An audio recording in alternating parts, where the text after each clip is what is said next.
Hello' everyone, আপোনালোকৰ বাবে বহুত বেছি ভাল খবৰটো আহি গৈছে। ইতিমধ্যে পাই গৈছিলে আপোনালোকে 12 তাৰিখে আপোনালোকৰ আসাম পুলিচৰ যিখিনি ল'ৰা ছোৱালীয়ে ফিজিকেল টেষ্ট পাছ কৰিছিলে তেওঁলোকৰ বাবে ৰিজাল্টটো ঘোষণা কৰা হ'ব বা কাট অফ লিষ্টখন মাৰিব।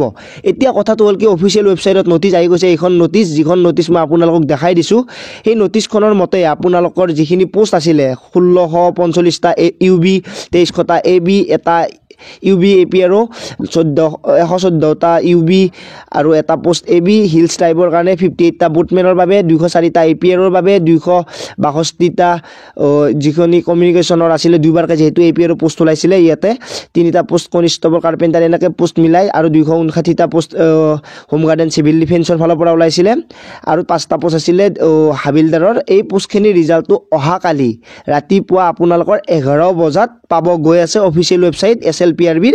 এইটো ৱেবছাইটত আপোনালোকে পাব আৰু এই নটিচখন মই আহাৰ লগে লগে মোৰ টেলিগ্ৰামত লগে লগে দি দিছোঁ। যিহেতু মই কৈছোঁৱে আপোনালোকক যে টেলিগ্ৰামত মই প্ৰতিটো আপডেট, প্ৰতিখন নটিচ আপোনালোকক লগে লগে দিওঁ। হয়তো কেতিয়াবা ভিডিঅ' দিব নোৱাৰোঁ। টেলিগ্ৰামত সকলো ৰিজাল্ট, লিংক, আপোনাৰ নটিফিকেশ্যন পাই যাব। ডেছক্ৰিপশ্যনত লিংকটো দিয়া আছে, গৈ জইন হৈ ল'ব পাৰে আৰু সকলো আপডেট পাব।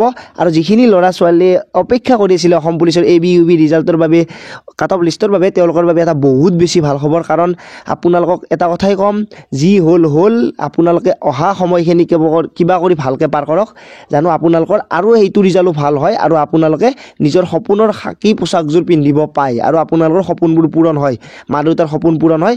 ভিডিঅ'টো সকলোকে শ্বেয়াৰ কৰি দিব নাপাহৰিব। আজিলৈ ইমানে, পুনৰ লগ পোৱাৰ আশাৰে মই জিতুমণি। জয় আই অসম।